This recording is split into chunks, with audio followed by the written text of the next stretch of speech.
walking around with the mics. So we're trying to record this, so we want to try to capture everything that we can, okay?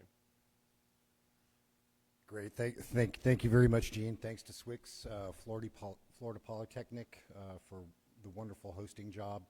Again, I'm Chris Perry with the Florida Department of Environmental Protection. I want to welcome everyone here. This is a very important subject. Food recovery for the Florida Department of Environmental Protection is very important in reaching our 75% goal. I see a lot of very enthusiastic people here. We're all part of the same effort. So I think that integrating all that we do, just to kind of piggyback on what Gene was saying, please network, talk to each other. There are so many different aspects of food recovery that, you know, we all play an important role, but with gleaning, source separation, circularity, as well as composting and what we do on the back end, we think that we can all play an important role as we learn more about what each other does. So I think that, you know, just knowing what foodrecovery.org, what gleaning, and what a lot of the things that they're studying here in circularity, I think that we can all benefit from that. So I just encourage that. Also, this week, we're kicking off Food Waste Prevention Week. It's a very big deal, 5th year. I was part of the inaugural season, kind of getting it up when COVID happened, but Elaine has really taken it, expanded it, moved it quite internationally, but Florida also has a very strong presence. With my friends at the Florida Food Recovery Coalition, we still like to maintain a lot of the home efforts that we have here in Florida, so be sure to go to foodwastepreventionweek.com, look at the events, take part, get to know what's going on around you. It's very important. And again, towards reaching our 75% goal, organics, food recovery, it's extremely important. There's probably nothing that says more about what we can do for each other with regards to humanity, food insecurity, making sure that, you know, we take care of our environment, that we add something back to the soil, that we add something back to, you know, our resources that we're constantly taking from. Let's you know, make sure that this discussion continues and that we continue to help each other. And just want to make sure that you all understand we're here to help you, support anything that you're doing. Karen's team, I've only been doing this for, like I said, about 5 years, but the more I get into it, the more I learn about the great benefits that we can all, you know, reap if we stay focused and continue to push forward. So with that, let's get into our first panel discussion, which is gleaning and procurement and gleaning, reducing food waste at the source. And I'll let my panelists go ahead and introduce themselves.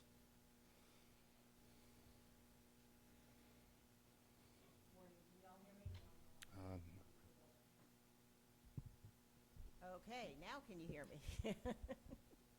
Technical.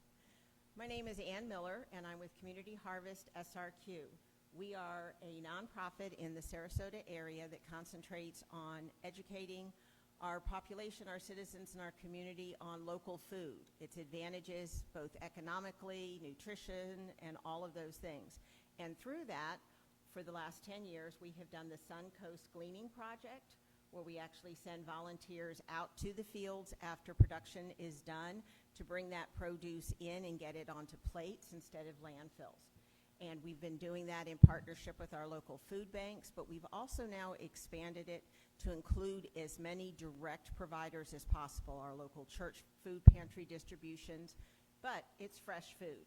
So their capacity is not always possible for them to be able to get fresh food and keep it fresh or get quantities of fresh food. We are also this year, our goal is to expand into more direct feeding facilities, places that are actually cooking meals. And again, those same capacity issues. In addition, we have expanded to the farmers market produce recovery, where we recover the produce that's left at the end of the day of the farmers market. In just 3 years, we've saved over 5,000 pounds of produce from the end of the day at the farmers market. However, farmers markets are on the weekends and food banks aren't open. So again, we've expanded that area of where we can get things. In addition, we do the Suncoast Backyard Fruit Rescue. We have a wonderful community of people that have food forests or just a single fruit tree or that giant overgrown avocado tree in their backyard. And we go in and we get that recovered again. Otherwise, it would be on curbside to the landfill. So we go in and we recover that produce. That involves a lot of education because a lot of the receiving organizations don't know what an egg fruit is, don't know when an avocado is ripe, especially a Florida avocado, which is so different from what you buy in the grocery store, and those sorts of things. So we've been involved with education as well as that recovery, and we have over 76 backyards registered in our 2-county area, and it's not the most efficient way to get fresh food onto plates, but it does solve that. Keep it out of the landfill, involve your community in food recovery, let people know that there's a need out there, and let them feel a part of making a difference in that. And if I'm able to do that, it doesn't matter that it took 25 hours to get 5 pounds of avocados to the local food bank, because I involved a homeowner who's proud. I've involved volunteers that are happy to help out. They're out in the sunshine, they're getting things done, and it's a win-win for all of us. In addition, we do Eat Local Week every year in the fall. We offer between 10 and 20 different events that range from local tours of our local farms. We do education classes on food preservation, another way we try to work towards food waste prevention. We do classes on composting.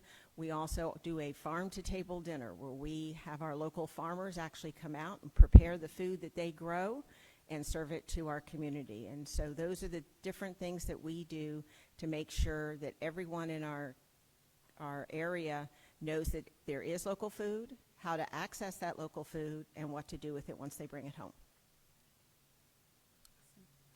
Hi, my name is Megan McEwen. I'm with Society of St. Andrew in Central Florida. I will not be as long. I have been here for only 2 months, so I'm still learning the process. But we do focus on relationship building and a lot of similar qualities that she said her organization has. We specialize in gleaning and getting that food to hungry people. So produce and healthy food is what we focus on, and then redistributing that to agencies that feed the hungry. So thank you for having me.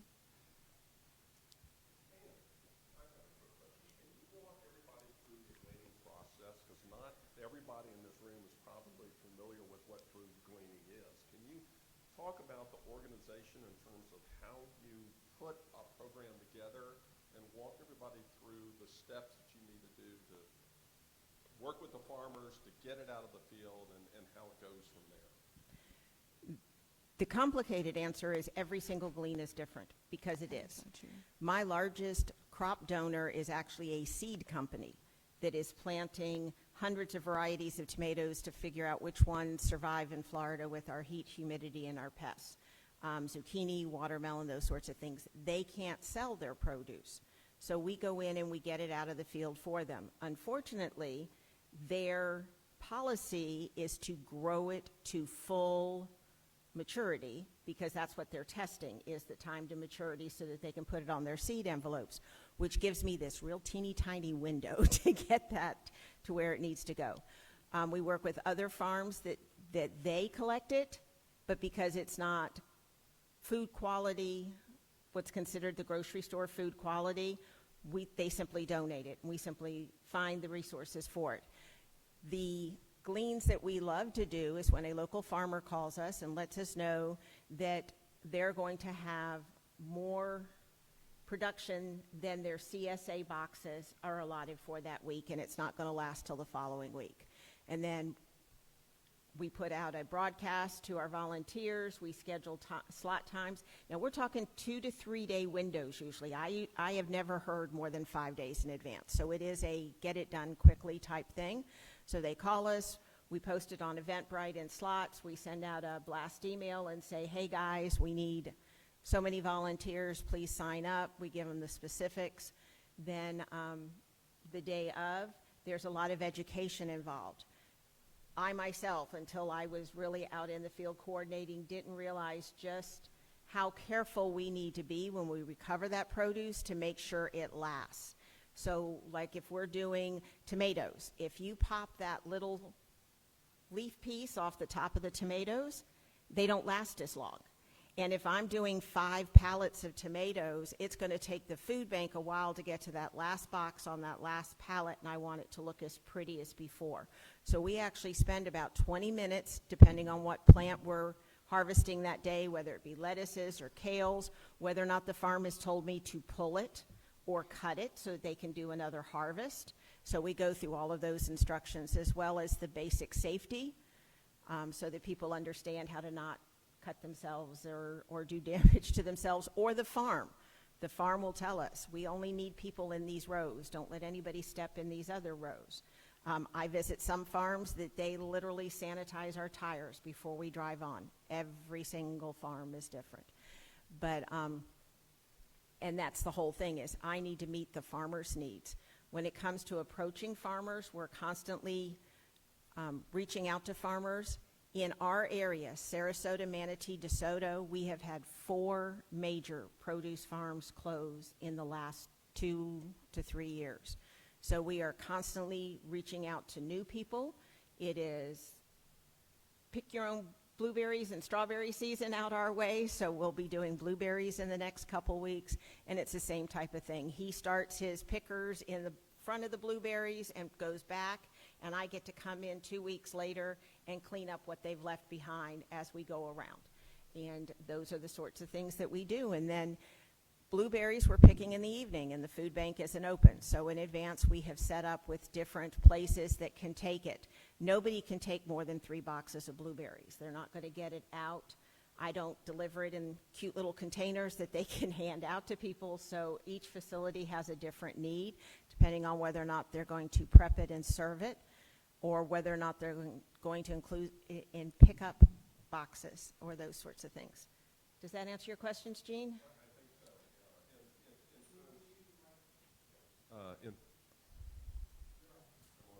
Test. All right. In terms of once you collect it out of the field, then goes back to your operations, where then goes to the food banks. All right. So you're not dealing with opening it up to locals to come in and collect and take it on their home. It all goes to the food banks at that point, and then it's then distributed. Yeah, we try to work more with distributing agencies than the food bank so that we can get it closer to plates. Freshness has a window, and so the closer I can get it to the actual recipients, the better. But the beauty of the food banks is when I'm doing a large watermelon harvest, we're talking pallets of watermelons. So the food banks work with us. They're absolutely wonderful. They store our Gaylord boxes. They deliver the pallets and the Gaylord boxes to the farms. We do all the picking, and then they come and wrap them up and take them off. So yes, we do work closely with the food banks, but we're trying real hard to get closer to the end user. Megan, you have anything to add from that standpoint? I know you've I'm only sorry, been can there you for 2 repeat months. just the question one more time? for me? In terms of just an overall overview of gleaning, how it operates, anything different from your perspective of what you're doing versus what Ann's doing? Yeah, so no, she mentioned a lot of the same opportunities that I see for us, similar to her organization. The logistics of getting that food to the end agency is really important, and we have to be prompt. So it's fresh produce. We have to get it there quickly, and transportation and storage is important if we're going to hold on to that food. So we really do want to get it farm to table same day if possible. The second thing I would say is going to be just making sure that our farmers are informed and educated on the benefits that come with partnering with an organization like Society of St. Andrew. And so not only are there, the tax breaks, but also the benefit of reducing waste and partnering with people in the community. And I think it just builds stronger farms when people know in the area, excuse me, that they have these local farms that they can support and go get fresh produce. And I think the only other, major thing that I've noticed in this role is volunteer recruitment, because it's not possible, obviously, without the people that help and without, the people that are invested. So, just making sure that the Bible says that the harvest is plenty, but the workers are few. So we have to go out and seek people that are willing to spend their time and energy to help people in need. So, How the hell do each of you attract volunteers? So from what I've seen, just marketing, it could be attending different events, telling people about what we do, getting them informed. And yeah, that explaining the benefits of gleaning. I know a lot of people just prefer to be outside and in nature, and so that can even appeal. A lot of my friends are into gardening, and so they didn't even know that gleaning was a thing. So just offering that that to them. Yeah. We have a large retired population, so yes, that's where we reach out to, and they're the people that are available Monday through Friday to go out and glean. We've tried to work with corporations, offer a support your worker day, but our problem is the notice time. An organization can't give everybody off next Thursday.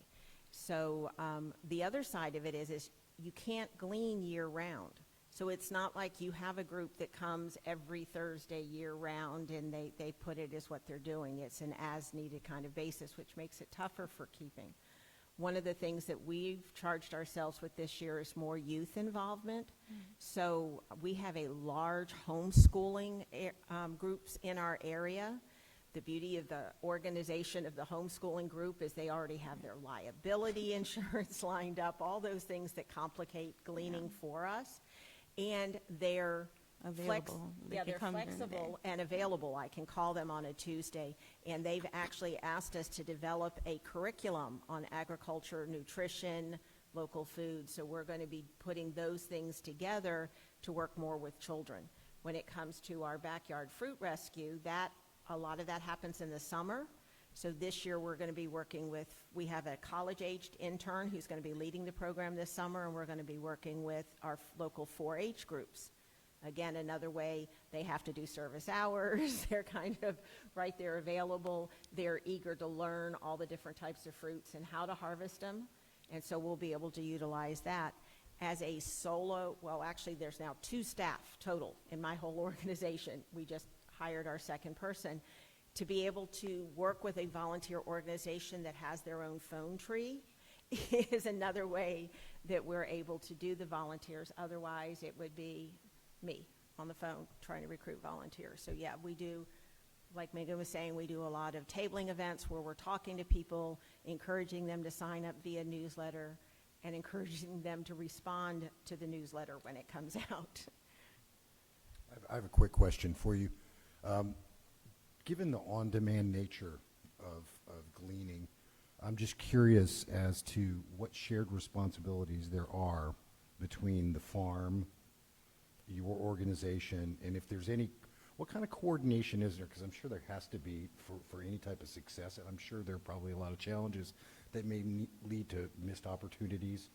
What kind of shared responsibility do the farms have or offer to you when it comes to, hey, I've got a 3-4 day window, and you maybe don't have the opportunity to get a large group of people? Is there support from the farmers or from other organizations through there where they may be able to assist on a short-term basis or on a one-off basis for an event? So some farms, I'm thinking of one in particular where we get large loads of potatoes, and that would just really be a packing event. So they have a ton of produce that we would come and essentially just help package it. But as far as if they have a bunch, really it would come down to recruiting people to be out in the field, is from what I've noticed so far.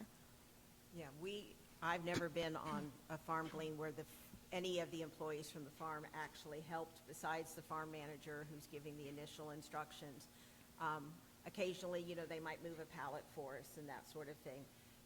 A lot of it is the fact that they're counting on us to not have to cover that payroll, so that's why we're out there and taking care of it. You mentioned, logistic problems. There have been issues. My board really doesn't want us to be involved in farms that use glyphosate. That's a pinch point for them. And locally, our watermelon farmers in the last 3 years have started using glyphosate at end of cycle to kill off the leaves so they can see where the watermelons are. In their minds, it's not contaminating the fruit because you have that wonderful rind. But the picker is involved with that at all aspects. They're standing in a field where it's been recently done, and they're touching the fruit that is. So we are working on ways that we can educate our volunteers, let them know in advance that might be a possibility. Other places, we've been to farms where the field they want us to harvest is literally a half a mile walk from the parking area.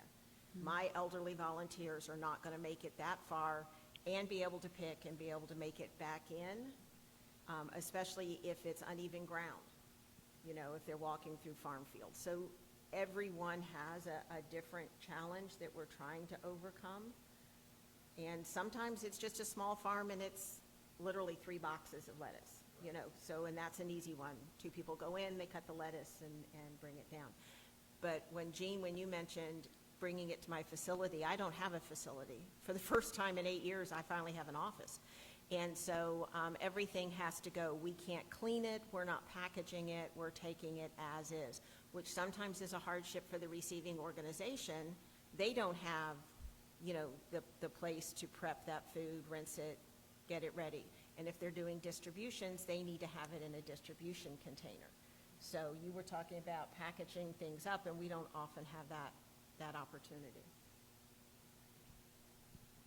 Have you run into liability issues with the farmers wanting to open up their fields? Yes and no.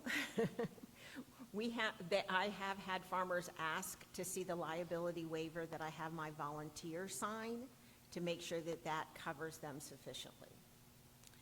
Yes, I've noticed that, especially with children, like just having the waivers. But that is part of our job to educate them on how they're all protected in doing the good deed of even, you know, handing off that food to people in need. So. And we do educate them on the legislation that protects them from donation. Yeah, that was going to be my next question is what type of legislation is out there for the farmers to provide some liability waiver for them for doing these events? Yeah, there are actually 3 strong legislations in Florida that protect the farmer. They protect everyone who gives donated food, and the farmer is included in that. And then, as McEwen mentioned earlier, there are economic benefits for them. The IRS and its wonderful complicated formulas, but there is a formula where they can get a portion of the value. And the one thing the IRS doesn't say is second grade. They just say the retail cost. So in cases where we're picking up what the farmers call second grade produce, it's already gone through their facility and been rejected. They get to take full retail for that, and I get to just pick up the fruit already harvested. So that's a win-win for us. Yes, absolutely, please. So there are huge farm companies. I know North Florida Lay's grows a lot of potatoes, and I think they, in particular, are not gleaning. And I'm wondering if we know what happens to the things that are not being handed out as second grade. Are they being composted, and how do we encourage more farms to participate in gleaning? I wish every farm gleaned. The farms that plow a lot of it under. The ones that are doing no-till, they have to get it out of there, and they're either going to spray it with something or they're going to rip it out. Some compost, some don't. Some organic restrictions require composting to happen farther away than some of the small farms have the facilities to do.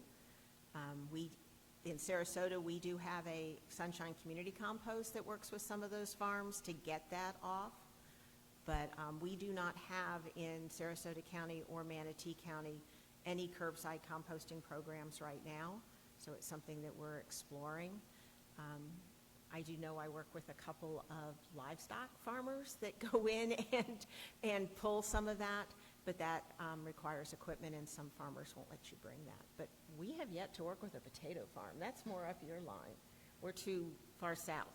So I haven't done potatoes in particular yet, but what I've noticed that a lot of my gleans is if they have livestock, they will take a lot of that waste that's inedible and take that back to their animals. So. Any other questions from the audience? Chris, yeah, all right. So I work for a City of Tampa in the solid waste department. We usually get the food after like you're saying, if they don't do anything with it, if it ends up in their trash. So how would you, as people in your position, say that you would like to see solid waste departments or cities get more involved? What does that look like? How can they best help your organizations? Well, I would say, I don't know if you guys have newsletters or have ways to communicate with your consumers, but just offering that like community engagement so they know where they can even go and be a part of something like Society of St. Andrew, or just any gleaning organization where they can help rescue that food and deliver it to families in need, or to, if they have livestock, I would say that would be the best. Yeah, if our solid waste approached us, or maybe I'll approach them, I'd be happy to provide a flyer they could put in their billing or whatever that would, with a QR code so that people could register their fruit trees. We're always trying to spread the word to let people know that we're there to help them bridge that gap. Yeah. Similar to that question, I'll turn it over to you. Let me ask a question from the state's perspective. Is there anything the state is doing to assist gleaning here in Florida? Not that I have been made aware of. I'm not sure if TFAP, but like funding or what it, you mean? No, I'm sorry. Similar to what Shelby was asking, what you guys were just touching on with like the kind of marketing, kind of a two-part. How do you all share the work that you do and market the results, and if there's a way to kind of collaborate that message to connect to y'all resources? And then similarly, how do you market and get, I guess it kind of depends on the group, because you mentioned community service hours or the availability. How do you get people to actually like volunteer and work with you all? Like, what's the best strategy or line message that you share? Really just informing them of how they can help. A lot of people don't even know, about gleaning, and so just informing them it's harvesting. You're out there, you're connecting with other people who are passionate about helping others, but also people who are passionate about healthy food and nutrition in general, and maybe even, encouraging them to start their own at-home garden, or how they can be a part of kind of just like helping minimize the cost of food and less waste. And I'm sorry, to answer that question about the state, I don't know if the city of Orlando would be a part of that, but we do partner with them a lot in terms of like getting the food transported as well. So I don't know if that answers that previous question. Yeah, Macon has an advantage. Society of St. Andrews is a much larger organization. You're national almost at this point. National, yeah. And we're local. And as I said, up until literally 3 weeks ago, we were a single-run organization. So Facebook, marketing events, partnering with all of our local Eat Local events, the farmers market, those sorts of things. That's how we get the word out. It's neighbor to neighbor, and it's person to person. Thank you. Could you describe more clearly the stakeholders involved from the process, not only from your perspective, but from those around you? We can't hear you. Can you hear me now? Yeah, there, thank Could you describe the stakeholders that are involved across the entire value chain of those that are involved with you, as well as those around you? So we'll start at the top. I have a very active and committed board of directors. Some of them have been with us since the beginning. We've been doing this for 15 years and helped us do the program. We are a membership organization, so I do have a core group of members, like-minded individuals that spread the word, and then our volunteer network. My newsletter is 2,900 strong, so we get the word out to different people. Last year we had 79 volunteers, so just in 76 volunteers collected almost 31,000 pounds, giving us 195 volunteer hours. So for a small organization, we reach out to as many people as possible. And then for us, we do have a board of directors as well, and like she mentioned, we are in multiple states.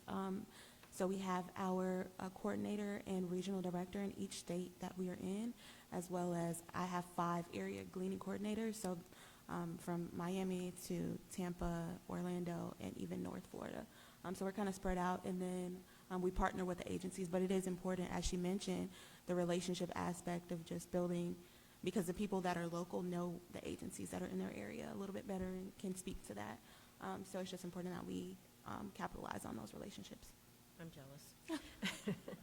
Thank you. Jean, there's a question behind you.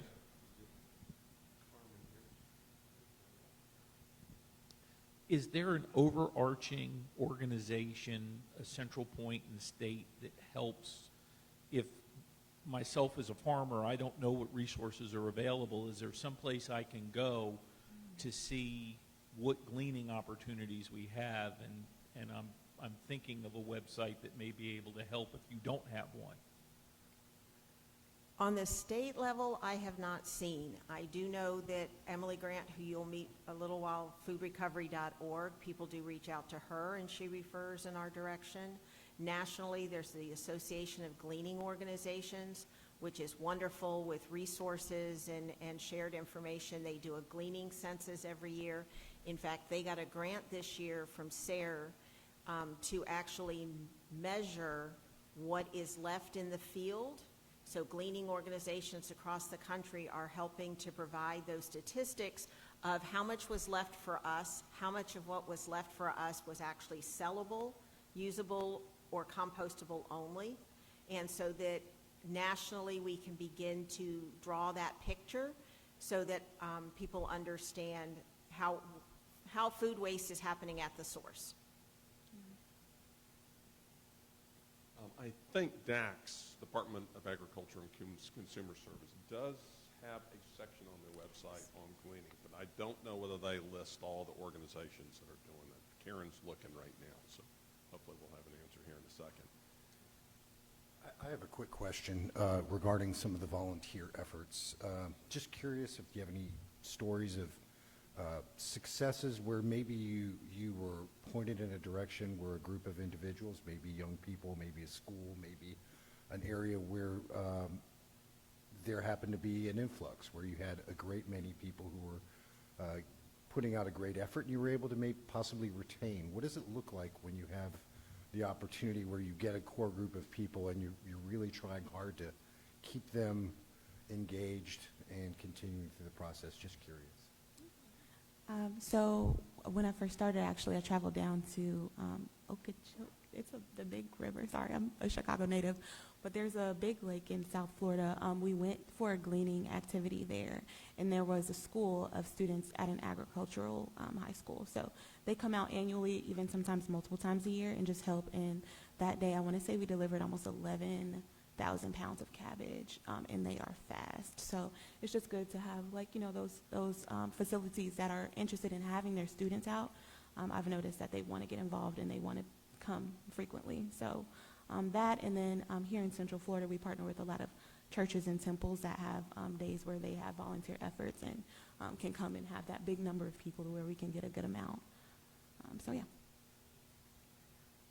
In the first 5 years that we did this, we worked basically with one farm that had a farm stand on Friday, Saturday, and Sunday. So anything that was harvested on Monday wasn't going to make it fresh for the farm stand. And we were able to glean with them every single Monday throughout the season. And as I mentioned earlier, when you have something that you can schedule regularly, you can begin to get people.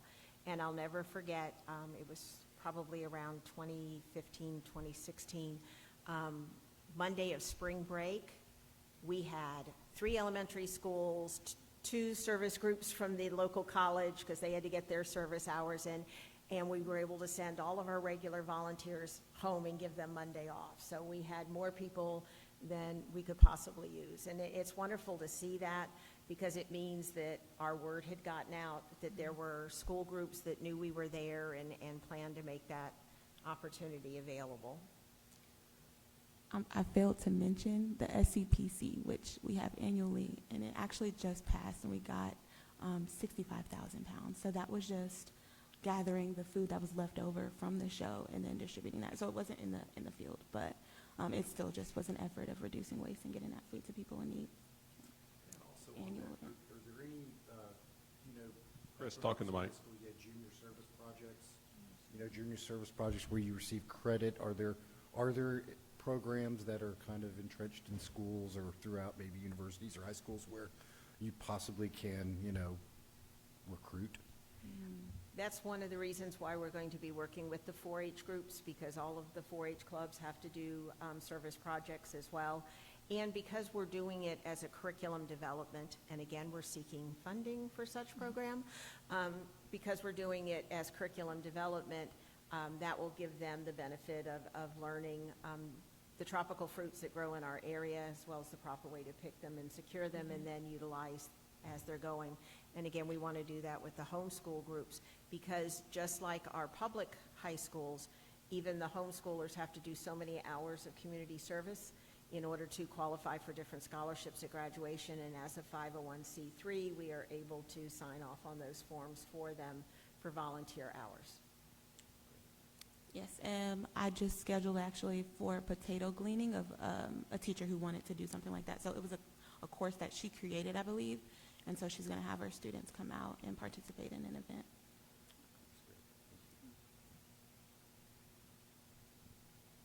All right, question over here. How do you all form the relationship with the farms? Are you reaching out to the farms to glean, or are they reaching out to you? And if you are reaching out to them, have you ever ran into maybe some farms that are a little hesitant to form that relationship? And how do you navigate that and encourage them to allow you to glean as opposed to potentially wasting that food? The farms that I've brought on since I've been, I'm the interim executive director, I went through the farmers market. Because we're doing the farmers market produce recovery, some of them have offered to allow us to come out to the farms, and that's a way for me to meet them. As I said, our #1 contributor last year was actually a seed company, and they did contact us initially. But yes, no, reaching out to farmers, farmers are busy. This is their busy time of the year. So you don't hear back from them. It's a constant drip trying to do that. Also, explaining to them the economic benefits. Tax write-offs is not something that's in their normal dealing with. They're trying to squeeze every penny from everything they do. So convincing them on that side, then reassuring them of the liability side. It is a very slow process. I think we only bring on 1 or 2 new farms a year, and I'm losing them faster than that. Some of our biggest gleaning done 3 years ago was on farms that don't exist anymore. Sarasota, it's a development issue. It's huge. Not only the development, but COVID was not helpful for our local farmers, especially ones that were too far out for people to come to the farm to pick up CSA boxes and stuff. They were used to distribution inside the city areas. In addition, my coast has had 3 hurricanes in 2 years. And for the farmer, that's not just damage to his farm. And I'm a farmer guy, so I'm going to speak from the farmer side. It's not just what damage we incurred, it was damage to the supply chain of coming into us, the supply chain going out from us. And my customers just didn't come back. Their homes were destroyed. Or if they did come back, we're a very seasonal area. If they did come back, they were spending all their time and money on getting their homes recovered and those sorts of things. So for the farmers in our area, our economic recovery has been in the negative direction. And so to have the bandwidth to think about things like gleaning and those sorts of things, that's just one more thing on the plate. I would say it's been important, even in the last 2 months. I know a major farm that we work with is downsizing, and so I have seen that. However, I guess, like I said, I'm new in this role, but I'm curious to see what the transition of food is going to look like, because it's going to have to be grown somewhere. So just building relationships with people who are, I guess, transitioning into a different form of what farming might even look like would be a good start. But just building relationships with people who have that excess food and keeping them strong. My coordinators also are able to kind of like just explore their area and their community, like I said before, and see what farms are there, and then drive in and make connections. Like she said, farmers are busy, so they're not answering like my social media posts or emails really. So it's important to kind of get in their face and introduce ourselves and to just put a face to the name and make that connection. And even if they're not ready at that point in time, they can give us a call when they are ready. And Christopher brought up a point before we got started that I want to mention now is how the "are there going to be pickers" question is going to affect what we're doing. And I know I live in DeSoto County, which has a large migrant population that has been doing the picking. And from observation, those pickers have not left. They're not going anywhere. And that was a big concern. But the farmers aren't talking about what they're going to do. I think partly because they don't know and partly they don't want to get in trouble for the choices that they're making. But at some point, we might get that frantic phone call that says, I've got tomatoes in the field and nobody showed up to pick. Now what can we do? But we're not to those points yet to see just how we're going to answer those questions.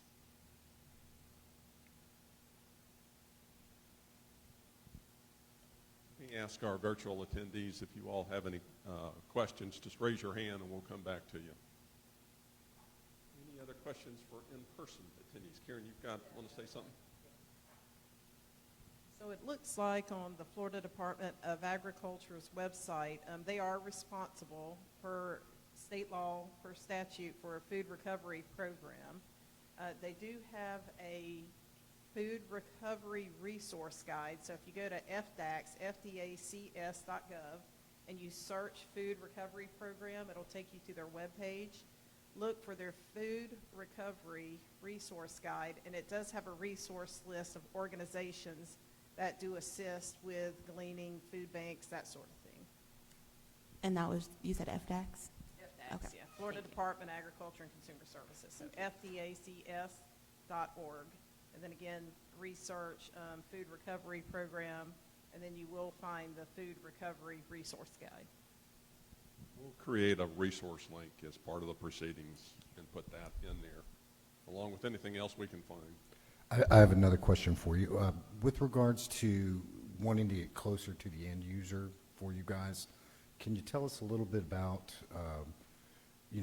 the stakeholder engagement, such as foodrecovery.org, other organizations that maybe expedite? When you're out there, you've got a certain time limit. You've got to get this material off-site. You've got to reach out to somebody, get it in the hands, whether it's an urban or rural. Can you just talk a little bit about some of the stories about? Yeah, so it's been important to build relationships with people who can distribute that large amount, as she said, how many blueberries they can only take. So there are certain facilities that are more equipped to handle larger loads, and I think it's been important to kind of nurture that relationship. That way, if I have a lot, I can just give them a quick call and say, hey, I have this on my hand. Can I, hand it over to you? Yeah, the Food Bank of Manatee has been a wonderful logistics partner for us. As I said, they store our Gaylord boxes and some of our boxes. They deliver the pallets, and they're able to do that distribution. But they are Monday through Friday until 3:30. So our problem has been the evening and weekend recoveries. And so I'm constantly reaching out to organizations. What can you take? What is your capacity? Up until recently, our Salvation Army was serving 1,500 meals a day, and they no longer are. So that was a huge drop-off kitchen loss for us. So it's always meeting organizations that serve food locally or distribute food locally. Find out what days they're doing. We actually have a calendar that it's impossible for us to completely keep up, but, okay, if you recover on a Tuesday, you can go here. Our Thursday farmers market these people cook a meal Thursday night or distribute on Friday, those sorts of things. So it's just constantly keeping up with who's available and what their capacity is. We lucked out. An organization that we were giving some of our farmers market stuff to on Sundays, because she knew we had more to give her, she got a grant last year for 3 more coolers, so we're able to leave more food with her that'll stay fresh through her Tuesday distribution. So it's working with the different organizations, letting them know what you can offer and a way to do it. But another difference is I got a grant for paid drivers for farmers market recovery. When I'm paying somebody, I can say, you need to take a third of it here and a third of it here and a third of it there. When you're working with volunteers, they want to pick it up from one place and drop it off someplace else, and that's a different thing to go. But I also, you have to know who your backups are. If I needed a truck, I could reach out to organizations like foodrecovery.org and say, hey, this is what I have, this is what I need. And if she can't do it, then she has that network of people who can that's bigger than the network I'm able to keep up with. Right, and I think that you made a great point about the cooler, because I think one of the things that I learned is the importance of some of the investing when you're looking at whether it's a refrigeration truck or it's an area where, based on proximity, you can take this material, even that 48-hour period where you're able to keep that material cool or get it, it could make a huge difference when you're looking at a second harvest or somewhere where, you've got to think creatively on the back end where you're logistically going to get that food somewhere before it's spoiled. So I think that, Yep, and see, for us, for farmers market recovery, it's already been sitting out in the sun for 5 to 6 hours. So that food Right. needs a cold spot fast. Right, right, yeah, and just, again, the organizations that are able to make that end-use, solution for you guys, I think that's critical. Anything from the virtual, any questions? Any virtuals? No. All right, if there are no other questions, I'm looking around the room, why don't we go ahead, I built in a little bit of time for us to take a break. Why don't we, let's do this. Let's take a 10-minute break. We'll come back here and we'll start our next session at 10:15. I just want to commend you all for what it is that you do. Unbelievable. Thank you very, very much. Thank you, panelists. We'll be back here at 10:15.